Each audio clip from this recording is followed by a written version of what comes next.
আজি এগৰাকী বিশ্ববৰেণ্য শিল্পী কলাগুৰু বিষ্ণুপ্ৰসাদ ৰাভাদেৱৰ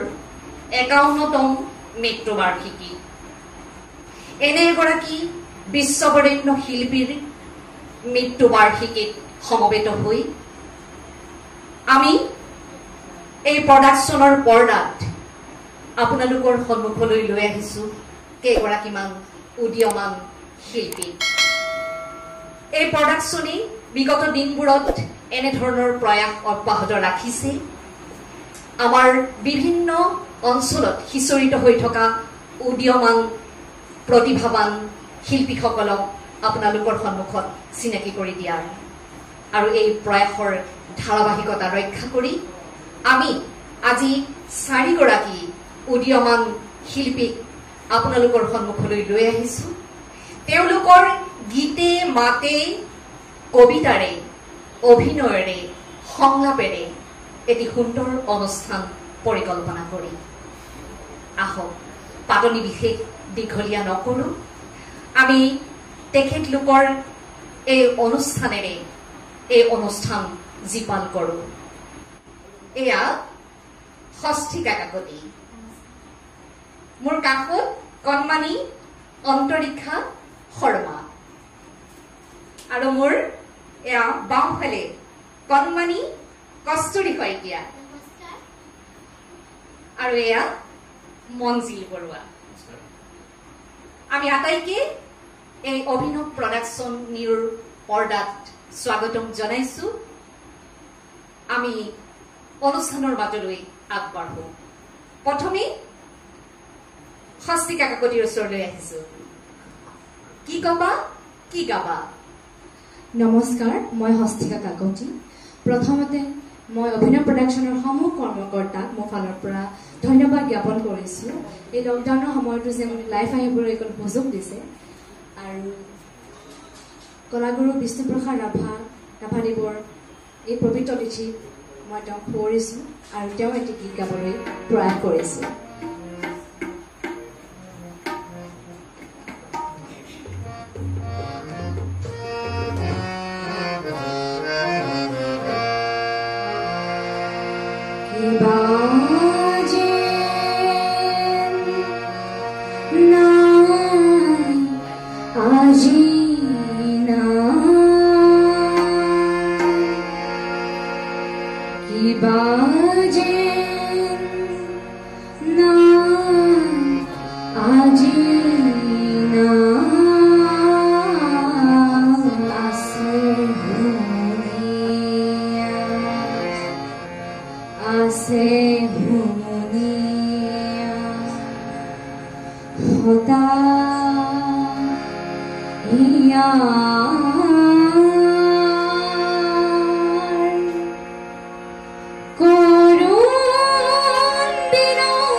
আমি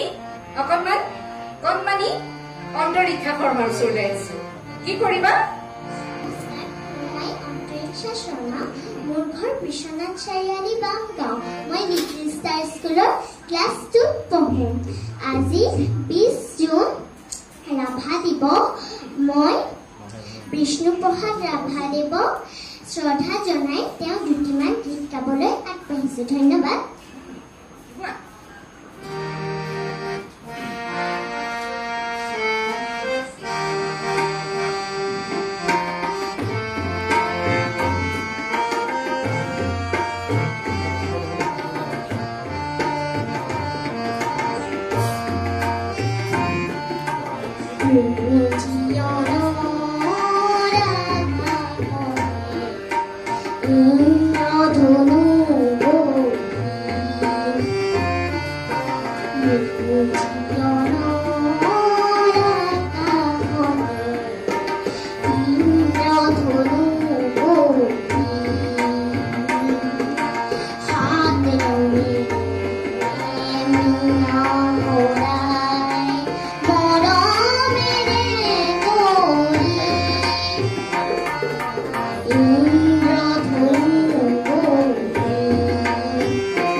নাচিবা ন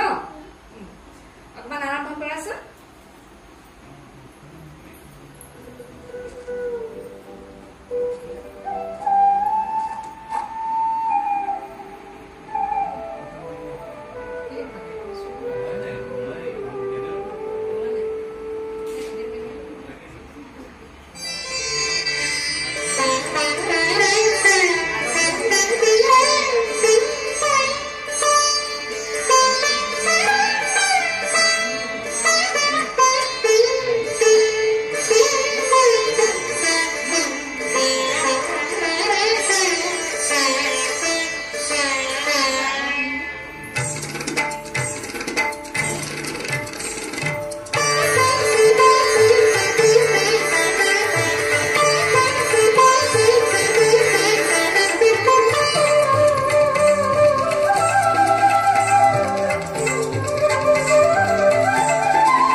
কস্তুৰী শইকীয়ালৈ মৰম যাচিছো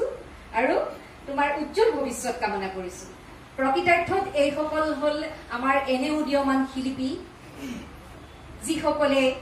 জ্যোতি বিষ্ণু পাৰ্বতী প্ৰসাদ বৰুৱা এই সকলে দেখুৱাই যোৱা পথেৰে প্ৰকৃতাৰ্থত আগবাঢ়ি যাবলৈ সক্ষম হ'ব আমাৰ অসমীয়া সমাজখনক অসমীয়া সংস্কৃতিৰ পথাৰখনত এক খোজ পেলাবলৈ সক্ষম হ'ব আমি তিনিওগৰাকীলৈ আন্তৰিক মৰম যাচিছো আৰু অকণমান কাষ চাপিব খুজিছো মঞ্জিল বৰুৱাৰ লগত মঞ্জিল বৰুৱা উদীয়মান অভিনেতা, খুব ভাল আবৃত্তিও কৰে। আমি অকণমান মঞ্জিল বৰুৱাৰ আবৃত্তিৰ বৰষুণত অকণমান টিকিব খুজিম। শিল্পীজনক ফুৰিবৰ কাৰণে মই তেখেতৰ ভাং ভাং ভাং লোহাৰ শিকলি ভাং কবিতাটো অকণমান পাঠ কৰিবলৈ চেষ্টা কৰিছো। আবৃত্তি হয়নে নহয় মই নাজানো। ভাং ভাং ভাং ভাং লোহাৰ শিকলি ভাং, সিং সিং সিং সিং দাহৰ বান্ধন সিং, খোল খোল খোল খোল কাৰাৰ ফাটক খোল, ভাং ভাং দুৱাৰৰ ডাং, হুম হৌৰা হুম হুম ঘুকিছে ৰং বিষাম, মুক্ত আকাশে উড়ে দীপ্ত ৰঙা নিশান, ৰক্তৰে ৰঞ্জিত কুৰুষ উদীয়মান, হুম মুগুদিৰ তুৰ্চৰা বান, মুক্তিমান মুক্তিমান মুক্তিমান। আচলতে প্ৰকৃতাৰ্থত শিল্পীজনাৰ কলমৰ শিৰলোত এনে কিছুমান কবিতাৰ সৃষ্টি হৈছে যে অসমান সমাজখনক ভাঙি নতুন সমাজ গঢ়াৰ প্ৰয়াস কৰিছে কবিতাৰ মাধ্যমেৰে। আৰু তেখেতে গীতৰ মাজেৰে আমাৰ কৃষক শ্ৰমিক এই প্ৰত্যেকৰে যাতে বল বল বল বল কৃষক শক্তি বল প্ৰত্যেকটো বস্তু আমাৰ জাতীয় চেতনাক উদ্বুদ্ধ কৰিবৰ কাৰণে যি তেখেতে প্ৰয়াস কৰিছে। আৰু আজি এই মুহূৰ্তত আমি এটা কথা উপলব্ধি কৰো যে তেখেত এজন যদিও জনজাতি আছিল, কিন্তু ৰাভাই পৰিচয় দিছিল অসমীয়া বুলিহে। তেখেতে জনজাতি বুলি নিজকে পৰিচয় দিয়া কেতিয়াও নাছিল। আৰু ৰাজনীতিৰ মেৰপিছত পৰি আজিৰ দিনত প্ৰত্যেকেই নিজৰ জাতিটোক লৈ আমি খিলঞ্জীয়া, আমি অমুক আমি তমুক এনেকুৱা ধৰণৰ কিছুমান কথা কোৱা দেখা যায়। কিন্তু ৰাভাই তেতিয়াই কৈছিল যে আমি এজন অসমীয়া। তেখেতে এটা সময়ত অসমীয়া, তাৰপাছত ভাৰতীয়, তাৰপাছত বিশ্ব নাগৰিক। মই তেখেতৰ এটি গান মই কবিতা আকাৰে অকণমান পাঠ কৰিবলৈ চেষ্টা কৰিছো। মোৰ কবিতাৰ ছন্দ লাগি, মোৰ কবিতাৰ ছন্দ লাগি স্পন্দন তোৰ জাগেনে, মোৰ কবিতাৰ ছন্দ লাগি স্পন্দন তোৰ জাগেনে, কথা মালিকাৰ গন্ধ লাগি সোণৰ সপোন ভাগেনে, নাচে তৰা ছন্দে ছন্দে বিশ্ব ভৰা মহানন্দে, সেই উলাহত হৰখ লাগি হিয়াত নাচোন উঠেনে, ৰন্ধে ৰন্ধে তুলি খুৰ বাজে মনোবাহী মোৰ, সেই খুৰতে হাত কৰি লৈ পৰিবনে হিয়া জোল, চেৱে চেৱে ফুলে ফুল গোন্ধতে আমোল মূল, সেই চেওতে পুলক জগাই এবাৰ হিয়াই নাচেনে। গতিকে আমি ৰাভাৰ গীত কবিতা কথাৰ মাজত বৰ এটা অনন্য সুন্দৰ এটা অনুভৱ পোৱা যায় বা আমি উপলব্ধি কৰিব পাৰো। আৰু প্ৰকৃতাৰ্থত মানে প্ৰতিটো গীতেই কবিতা, প্ৰথমে কবিতা, তাৰপিছত সুৰ দিলে গীত হৈ যায়।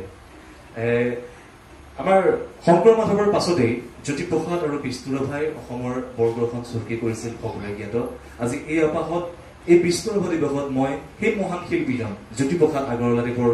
এটি বিখ্যাত কবিতা কাঞ্চনজংঘাৰ বুৰঞ্জীটো অকণমান মই গাবলৈ চেষ্টা কৰিছো। মই কাঞ্চনজংঘা তোহাৰ শুভ্ৰশীৰ মই অভ্ৰভেদীবীৰ, মোৰ জতা জৰি জৰি নিজৰি নিজৰি নিগৰি নিগৰি বয় অবিৰল কল কল, শৈলজা পয়ু ধৰা পিয়ুষ কলিলা সুৰধ্বনি গংগা, প্ৰথমৰ প্ৰভাতৰ অৰুণৰ জ্যোতি, অন্নন্নি জুৰি মোৰ আলোক নৃত্য কৰি বিৰগাই বিশ্বত ৰঞ্জন জ্যোতি, মোৰে আশে পাশে গাই কিন্নৰী বালিকাই আলোক বোধন মহাগীত, সন্ধিয়াই সন্ধিয়াই বেলি বিদায় গানে দিগন্ত কৰে মুখৰি, উদয় আৰু অস্তৰ বৰ্ণ বৈচিত্ৰৰ ছয়া ময়া কাচুমেৰে কাছে প্ৰহেলিকাময় সমান আছে, কুকুমৰ লগে লগে লাকে লাকে মৃদু মৃদু কম্পিত সমীৰণ সন্ধ্যা, শৈলবেলা দৰে কস্তুৰী গন্ধা, অতীতৰো অতীতৰ যি মহাঅতীতে বৰ্তমান ভেদি ভৱিষ্যতলৈ যায় মৰি জোহালতে বহি বুৰঞ্জীৰ পাত লুটিয়াই কয় কল্পনা ৰন্ধা শুনো বহি বহি মই কাঞ্চনজংঘা ভাৰতবৰ্ষ দেখি শুনি জাগে মোৰ বিষাদ দুহৰ্ষ প্ৰকৃতিৰ অভিনয় মানৱী পুতলা আহিল উঠিল গল পাতি পাতি বিচিত্ৰ মেলা হাঁহি আৰু কান্দোনৰ নৱ নৱ খেলা ৰূপান্তৰেদি আহি বৰণ সলাই আহি ভাৰতীয় নাচে এই ৰূপান্তৰেদি আহি বৰণ সলাই হাঁহি প্ৰকৃতিয়ে মানৱীয়ে নাচে এই ভাৰতৰ মঞ্চ যোগকাল বাজনাৰে কৰিলৈ সংগ পিন্ধি পিন্ধি সভ্যতাৰ নতুন মেখেলা নাচি নাচি উৰুৱাই সোণোৱালী ধূলা সেই ধূলিতেই ঢাক খাই ধূলিতেই জগি যাই পুৰণি ভংগা পুনৰ সেই ধূলিতেই ৰূপ লৈ জাগে এক নৱযুৱ অংগা অহৰহ আছে বৈ সুৰধনী গংগা ময়ো উদাসী আছো কাঞ্চনজংঘা দোক দোক দোক দোক দোক ডম্বৰু বাজে দোক দোক দোক দোক ডম্বৰু বাজে মোৰ চোতালতে নিত্য চম্বক নাচে বাজে ৰুদ্ৰতাল নাচে মহাকাল অভিনৱ তাণ্ডৱ বিবিধ বিভংগ উলংগ বিলংগ দোক দোক দোক দোক ডম্বৰু বাজে মোৰ চোতালতে নিত্য চম্বক নাচে বাজে ৰুদ্ৰতাল নাচে মহাকাল অভিনৱ তাণ্ডৱ বিবিধ বিভংগ উলংগ বিলংগ মুদ্রাত জ্বলি উঠে সৃষ্টির ইঙ্গিত দম্বরুদ বাজি উঠে প্রলয়ের সঙ্গীত মুদ্রাত জ্বলি উঠে সৃষ্টির ইঙ্গিত দম্বরুদ বাজি উঠে প্রলয়ের সঙ্গীত নয়নর দৃষ্টি আলোক বৃষ্টি মানবর কল্পনা সেই জ্যোতি প্রপাত গজি উঠে যুগে যুগে অভিনব কৃষ্টি ধন্যবাদ মহান শিল্পীজনকো আমি এই আপাহতে শ্ৰদ্ধাঞ্জলি জনালো গতিকে আমি আশা ৰাখিছো জ্যোতিবিষ্ণু ভূপেন হাজৰিকা এই মহান মনীষীসকল যদিও আজি আমাৰ মাজত নাই তেখেতসকলৰ সৃষ্টিৰাজি আমি চৰ্চা কৰিব লাগিব এখেতসকলৰ আমি এনেদৰে কথা গীত নাট নৃত্য এনেদৰে আমি জীয়াই ৰাখিব লাগিব তেতিয়াহে আচলতে আমি অসম আৰু অসমীয়া কবিতাৰ্থত সঠিক ৰূপত জীয়াই থাকিব পাৰিম নিজৰ পৰিচয় ধৰি ৰাখিব পাৰিম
শইকীয়া তুমি যিমান মৰম লগা নাচটো সিমান মৰম লগা হৈছে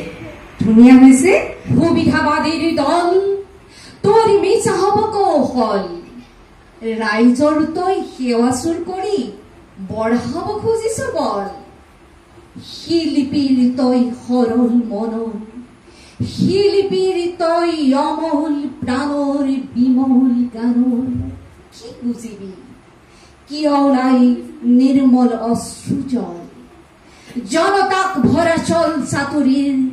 আলাহতে গজা কোৱা ভাতুৰীৰ স্বৰূপ ওলাই গ'ল তই হাতে হাতে পাবি ফল হেৰো খকুৱাল দল তই জনা নাই তই যাক ভাব মূৰ্খ জনতা মূঢ় জনতা ৰুহ জনতা বুলি যাৰ হব খোজা স্বয়ং সিদ্ধ নেতা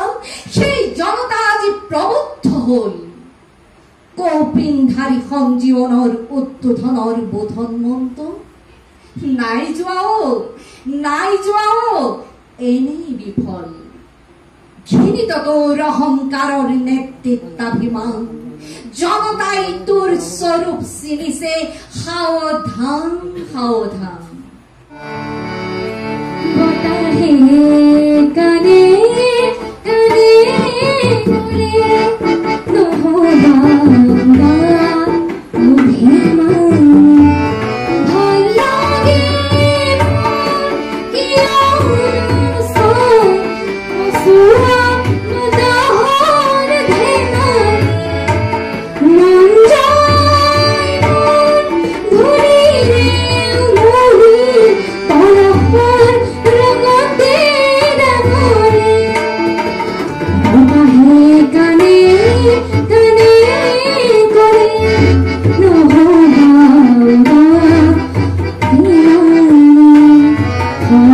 কাটে কাটে ফাগুন নামে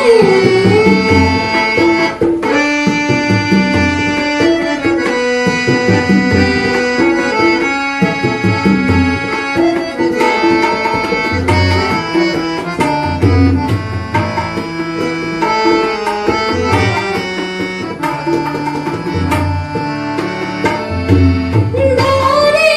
দৌৰে নতা ভাবো সজন মেলিলে ৰিঙিয়াই পঢ়িলে জোন মেলিলে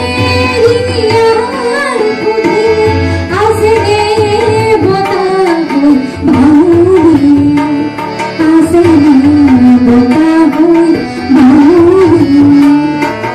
বতাহে কানে কানে কৰে নহবা কাটে পাতে ফাগুন নামে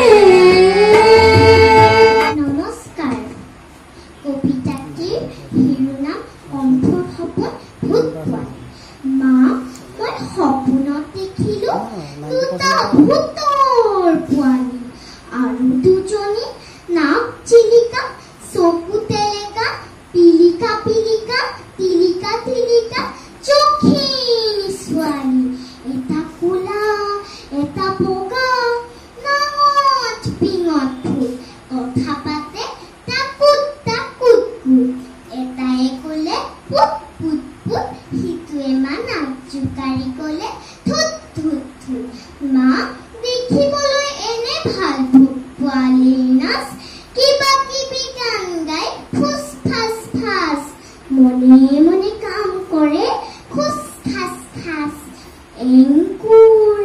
বেংকুৰ কৰি যায় লৰি লৰি জখিনীহঁতক নচুৱাই চুলিত ধৰি ধৰি জখিনীহঁতে নেপেলালে একেলগে ভৰি